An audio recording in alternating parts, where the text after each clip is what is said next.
Hi, welcome to this Blender video tutorial entitled WorldEditorMist. The Blender World Editor contains a set of mist controls that enhance the illusion of atmospheric depth. The mist effect is created by mixing the background color with the object color at a controllable distance and height.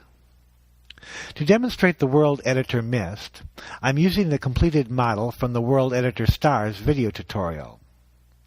The scene consists of a modeled house illuminated by a single sun lamp set at a low energy level and colored dark bluish green. There is a blue-green to black blended sky gradient and a star field generated by the World Editor Stars panel. I'll render the scene. To activate the mist controls, I'll checkmark the mist checkbox located in the World Editor. I'll accept the default settings and render the scene.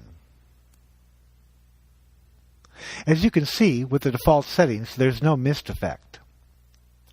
The mist effect begins at a distance from the camera defined by the start controller in Blender units, and it is computed over a distance defined by the depth controller in Blender units. Objects further away from the camera than start plus depth are completely hidden by the mist. The intensity setting controls the intensity or the overall strength of the mist. Now, to visualize the mist effect, I'll select my camera object and click on the Object Data icon in the Properties panel. This displays the camera object controls. In the Display panel, I'll checkmark Mist. I'll switch to wireframe display mode and rotate my view a bit. Here you can see a dotted and solid line extending from my camera object, indicating the extent of the mist settings. I'll go back to the World Editor. I will move the mist start point to just before the car, at about 5.2. I'll move the end point so that it is just past the front yard tree near the end of the house, at about 4.7. I'll set the intensity to 0.5 and render the scene. The mist obscures the far tree and the end of the house. Now I can make the foreground clearer by reducing the overall mist intensity.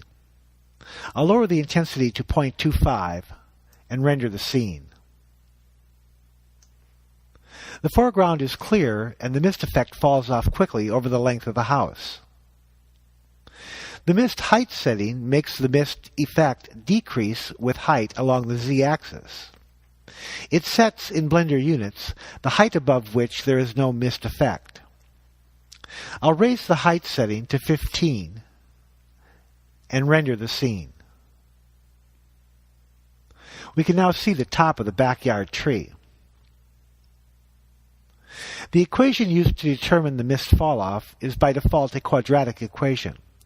This can be changed to other equations using the falloff drop box.